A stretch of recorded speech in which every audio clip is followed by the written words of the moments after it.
Siapa sangka, hanya karena membagikan satu nasi bungkus ke orang asing di pinggir jalan, hidup pria miskin ini berubah total, hingga duduk di kursi CEO perusahaan raksasa. Kadang rezeki tak datang dari harta, tapi dari hati yang tak pernah berhenti memberi. Bagas, nasinya tinggal 2 bungkus, yang satu buat kamu bawa makan siang ya. Ibu Bagas berseru dari dapur kecil yang hanya cukup untuk 1 orang berdiri. Di rumah reot berukuran 4x6 meter itu, kehidupan dijalani dengan pasrah dan penuh syukur.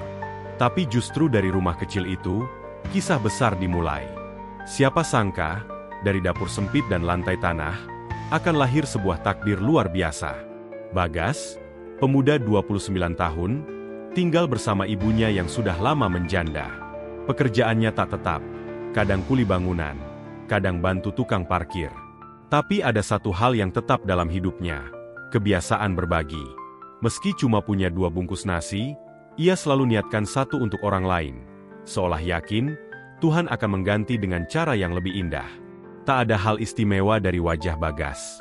Kulitnya legam terbakar matahari, tubuhnya kurus, dan tangannya penuh kapalan. Tapi dari matanya, terpancar keteguhan dan kelembutan yang jarang ditemukan di zaman serba materi ini. Kadang, yang paling bercahaya bukan wajah, tapi hati yang selalu ikhlas meski tak punya apa-apa. Pagi itu, seperti biasa, Bagas berangkat ke proyek bangunan di ujung kota. Ia menumpang truk pasir yang lewat. Di kantong plastik lusuhnya ada sebotol air putih dan 2 bungkus nasi. 1 untuknya, 1 untuk siapapun yang butuh. Niatnya sederhana, tapi siapa sangka nasi bungkus ini kelak akan membuka pintu takdir yang mengubah seluruh hidupnya. Di pinggir jalan raya, Bagas melihat seorang kakek duduk menunduk, tak bersuara, hanya memeluk perutnya yang kempes. Orang-orang lewat begitu saja, tapi tidak Bagas. Ia berhenti, tersenyum, dan duduk di samping si kakek. Di dunia yang serba tergesa, berhenti untuk peduli adalah keberanian yang langka. "Pak, makan ini ya. Saya punya 2, kita makan bareng." Kakek itu mendongak, matanya berkaca-kaca. Ia menatap Bagas seperti melihat sosok anak yang lama hilang. "Terima kasih, Nak. Kamu ini siapa? Sampai rela bagi makananmu sendiri." Pertemuan itu terlihat biasa, tapi seperti takdir sedang mengetik alur cerita dari balik langit. Bagas tak menjawab dengan hebat, hanya tertawa kecil dan berkata, "Kalau kita kenyang, jangan biarkan orang lain lapar. Pak, nasi itu cuma numpang lewat di perut." Kalimat sederhana itu membekas, seperti mantra yang mengubah cara pikir seseorang. Mereka makan bersama di bawah pohon pinggir jalan. Tak ada sendok, tak ada alas duduk. Tapi di sana, kehangatan melebihi meja makan hotel berbintang. Sebelum berpisah, si kakek menggenggam tangan Bagas erat. "Semoga Tuhan membalas kebaikanmu berkali lipat, Nak." Doa dari orang yang kelaparan, kadang lebih cepat sampai ke langit daripada 1000 ibadah kosong. Hari itu berlalu seperti biasa. Bagas kembali bekerja, memanggul semen, mengaduk pasir, dan pulang dengan tubuh pegal. Tapi di hatinya ada perasaan ringan yang tak bisa dijelaskan. Kadang kita tak sadar, satu kebaikan kecil bisa menggetarkan langit, dan malaikat mulai mencatat nama kita untuk takdir yang luar biasa. Beberapa hari kemudian, kakek itu kembali ke tempat yang sama. Ia duduk menunggu, tapi Bagas tak lewat. Ia bukan kakek biasa. Namanya Haji Rahmat, pemilik grup perusahaan logistik dan properti besar yang sedang menyamar untuk mencari orang baik tanpa pamrih. Dunia memang penuh kejutan. Siapa sangka, orang yang dikira pengemis, justru miliarder yang menyamar mencari pewaris hatinya. Haji Rahmat terdiam. Anak itu bukan cuma bagi nasi, dia bagi hidup. Dunia ini butuh pemimpin seperti dia. Miliaran rupiah tak membuat hati tersentuh. Tapi 1 bungkus nasi dan senyum tulus mampu membalikan keputusan hidup seseorang. Kebaikan kecil yang dilakukan dengan tulus, kadang lebih menggetarkan surga daripada sedekah miliaran yang penuh pamrih. Keesokan harinya, Haji Rahmat datang lebih pagi. Ia duduk di bangku kayu tua yang terletak di bawah pohon rindang, tempat terakhir kali ia menikmati nasi bungkus sederhana dari tangan seorang pemuda berhati emas. Ia menatap jalanan dengan mata penuh harap. Kadang kita kembali ke tempat yang sama, bukan untuk mengulang peristiwa, tapi mencari jejak keajaiban yang belum sempat selesai. Namun, Pagi itu Bagas tak muncul. Tak ada truk pasir yang lewat, tak ada suara sapa hangat. Yang ada hanya angin pagi yang membawa bau debu dan suara klakson kendaraan lalu lalang. Dunia berjalan seperti biasa. Tapi hati seseorang sedang gelisah menunggu sosok luar biasa yang menghilang begitu cepat. Haji Rahmat tak menyerah. Selama 3 hari berturut-turut ia kembali ke tempat itu, berharap melihat senyum pemuda kurus yang memberinya makanan dari ketulusan, bukan dari kelebihan. Orang baik itu memang jarang. Dan ketika ditemukan, langit pun ingin mereka naik ke panggung takdirnya. Akhirnya, ia memerintahkan sopir pribadinya, Pak Salim, untuk mencari tahu siapa pemuda itu. Cari pemuda yang kerja jadi buruh bangunan. Wajahnya hitam terbakar matahari, senyumnya ikhlas sekali. Pencarian orang baik di kota besar itu seperti mencari jarum dalam jerami, tapi Dua Tulus selalu jadi kompas yang paling akurat. Sementara itu, di tempat lain, Bagas sedang bergelut dengan nasib. Proyek tempatnya bekerja berhenti mendadak karena masalah izin. Ia tak punya penghasilan lagi. Tapi alih-alih mengeluh, ia malah ikut membantu seorang ibu tua membersihkan parit di pinggir jalan, tanpa dibayar. Saat dunia tak memberinya upah, ia justru memberi waktu dan tenaganya untuk orang lain. Sore harinya, di warung kopi pinggir jalan, seorang warga berbicara pada Pak Salim yang tengah bertanya-tanya soal Bagas. Kalau pemuda itu yang panjenengan maksud, mungkin itu Bagas. Anak baik, suka bantu-bantu. Rumahnya di gang sempit belakang masjid itu. Kebaikan sejati memang selalu meninggalkan jejak, bukan di media sosial, tapi di hati orang-orang yang pernah disentuhnya. Pak Salim pun datang diam-diam melihat rumah Bagas. Ia kaget melihat betapa sederhananya kehidupan pria itu. Rumah papan, dinding bolong, atap bocor, dan hanya satu lampu 5 watt yang menerangi malam. Kadang orang paling kaya tak tinggal di istana, tapi di rumah kecil yang dipenuhi rasa syukur. Keesokan harinya, Haji Rahmat memutuskan datang langsung. Ia berdiri di depan rumah Bagas dengan pakaian sederhana. Saat pintu dibuka, wajah Bagas terkejut. Ia mengenali pria tua itu, kakek yang ia beri nasi bungkus di pinggir jalan. Pertemuan kedua mereka bukan kebetulan, tapi babak baru dari takdir yang mulai mempercepat langkahnya. "Maaf saya datang tiba-tiba, Nak," kata Haji Rahmat sambil tersenyum. "Tapi kamu telah memberi saya sesuatu yang tak bisa dibeli dengan uang, harapan." Di tengah dunia yang sibuk menghitung untung rugi, satu kalimat jujur bisa mengubah arah hidup seseorang. Bagas bingung. Ia tak merasa melakukan hal besar. Ia hanya memberi nasi pada orang lapar. Tapi bagi Haji Rahmat, itulah pertanda dari hati yang layak ditinggikan. Dunia tak menilai dari gelar atau jabatan, tapi dari keberanian berbagi saat kita sendiri kekurangan. "Saya ingin mengundangmu ke Jakarta. Ada sesuatu yang harus kamu lihat dan pelajari. Jangan khawatir, semua biaya saya tanggung," ujar Haji Rahmat. Undangan itu terdengar seperti ajakan biasa. Padahal itu adalah pintu masuk ke dunia yang tak pernah ia bayangkan sebelumnya. Bagas ragu. Ia tak pernah naik pesawat. Ia bahkan tak punya pakaian layak. Tapi ibunya mendorongnya pergi. "Pergilah, Le. Mungkin ini jawaban dari semua doa kita." Setiap langkah orang baik selalu dituntun oleh restu ibu, dan dari situlah keajaiban sering dimulai. Dengan bekal ransel lusuh dan baju pinjaman dari tetangga, Bagas pun bersiap untuk perjalanan yang akan mengubah hidupnya selamanya. Ia tak tahu apa yang menantinya, tapi ia siap dengan hati yang tulus dan pikiran terbuka. Kadang kita naik pesawat bukan untuk wisata, tapi untuk terbang ke arah takdir yang sudah lama menunggu. Ketulusan tak butuh sorotan, tapi semesta tak pernah lupa memberi panggung pada hati yang bersih. Bandara Soekarno-Hatta sore itu terasa asing bagi Bagas. Deretan manusia bersetelan jas, koper-koper mewah, dan bahasa Inggris yang berseliweran membuatnya gugup. Ia hanya membawa tas kain, sandal jepit, dan satu kantong plastik berisi kerupuk oleh-oleh untuk bapak tua baik hati. Kadang, seseorang yang tampak paling kikuk di keramaian, justru membawa misi besar yang tak disadarinya. Di sisi lain kota Jakarta, gedung 20 lantai berdiri gagah dengan logo RHM Group terpampang di atasnya. Perusahaan logistik dan properti raksasa itu sedang dalam pergolakan. Sang pemilik, Haji Rahmat, diam-diam ingin menyerahkan satu unit usaha penting kepada seseorang yang berhati emas, bukan sekadar pintar. Di dunia bisnis yang keras, mencari orang jujur bagaikan mencari mata air di padang pasir. Asisten Haji Rahmat kebingungan. Pak, mengapa bukan orang yang lulusan luar negeri?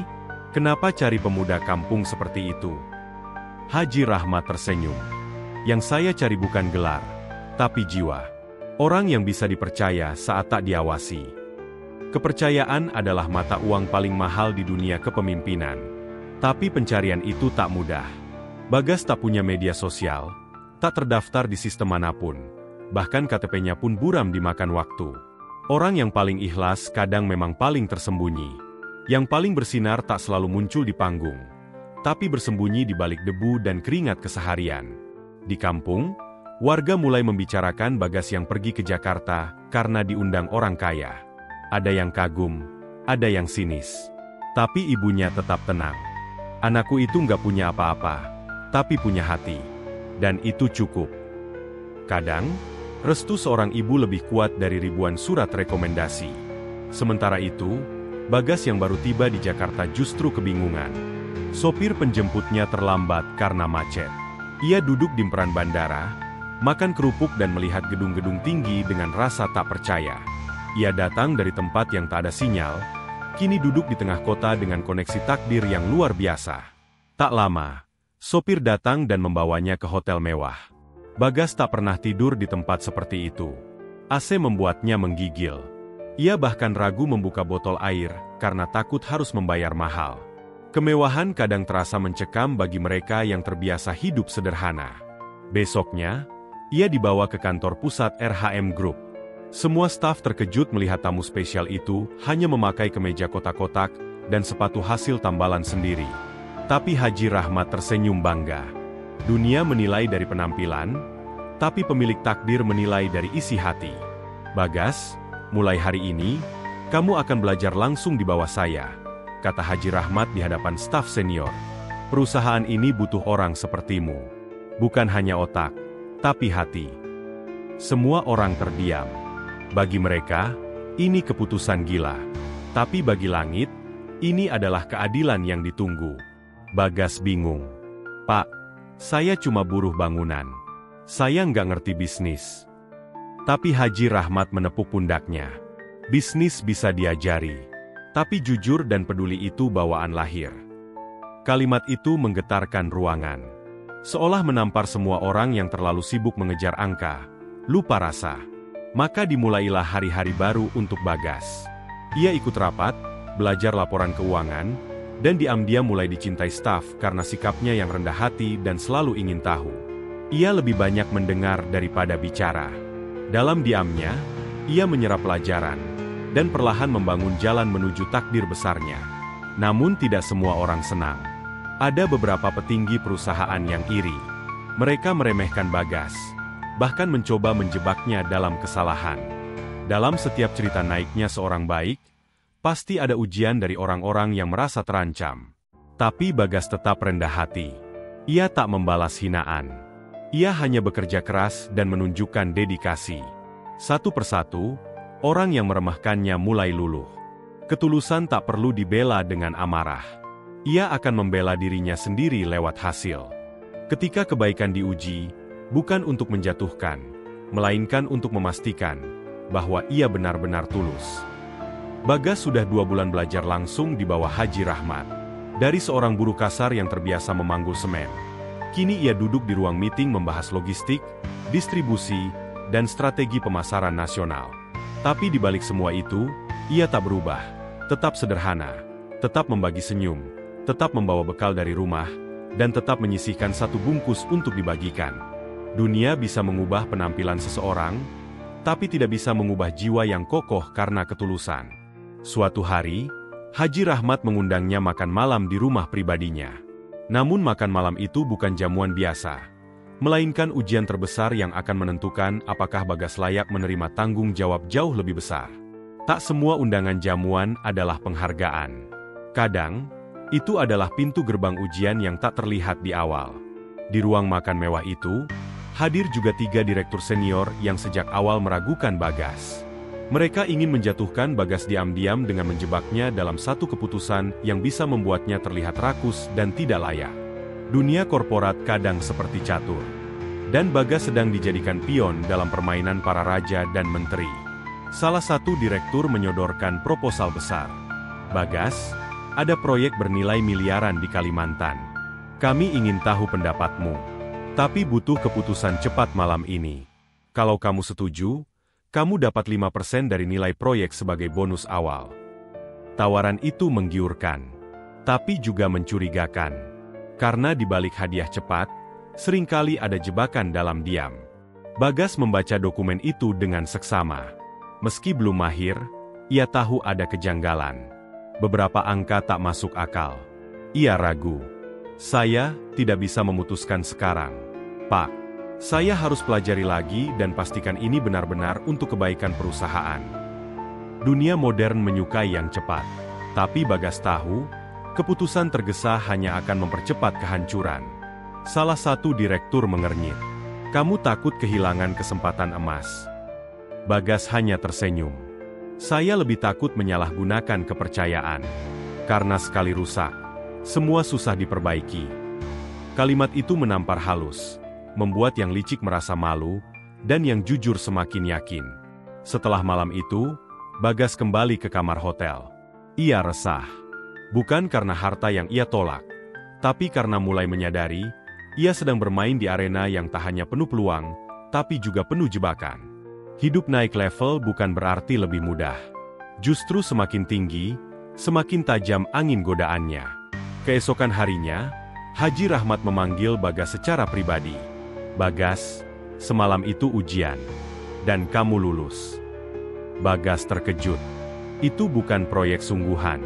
Itu jebakan yang saya siapkan bersama mereka untuk menguji hatimu. Dan kamu tetap bersih.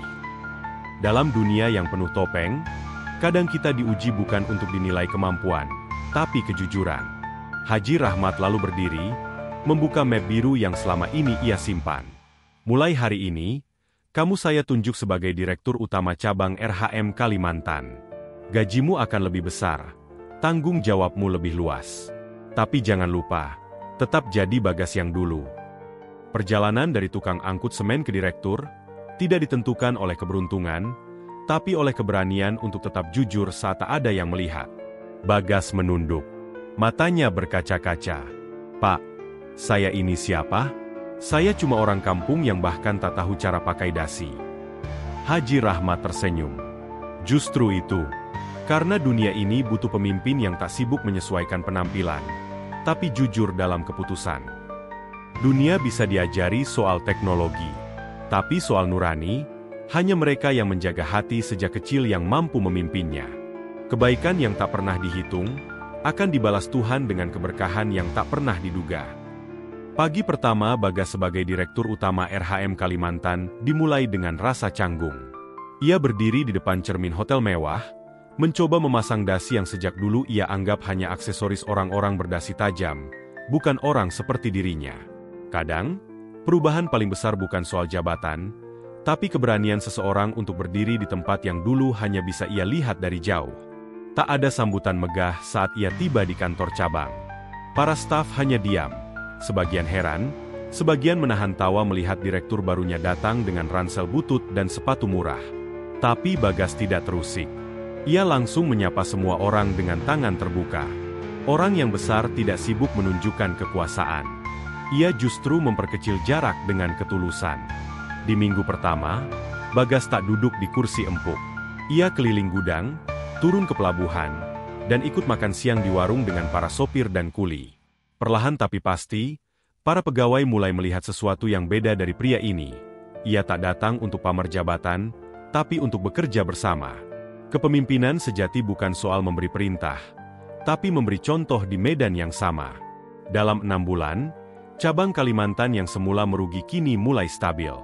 Bagas menerapkan sistem keuangan sederhana tapi jujur, memangkas biaya tak penting, dan menghapus pungli. Tapi yang paling berdampak, ia buka program Nasi Bungkus Jumat Berkah untuk para buruh harian dan sopir pelabuhan. Dari satu nasi bungkus, lahirlah gerakan kebaikan yang kini mengenyangkan ratusan orang tiap pekan. Nama Bagas mulai terdengar di pusat. Tapi saat Haji Rahmat datang diam-diam untuk inspeksi, ia tidak melihat Bagas di ruang kerja. melainkan sedang mengangkat karung bersama para staf di dermaga. "Saya cuma bantu, Pak. Kalau duduk terus nanti jadi malas," kata Bagas sambil menyeka peluh. Semakin tinggi posisi seseorang, semakin harus ia menunduk. Karena pohon yang merunduk, justru paling banyak buahnya. Suatu hari, Bagas mendapat kabar dari kampung. Ibunya sakit keras. Tanpa pikir panjang, ia naik pesawat pulang ke desa. Tapi saat tiba di rumah, sang ibu hanya bisa memegang tangannya lemah. "Le, Ibu bangga.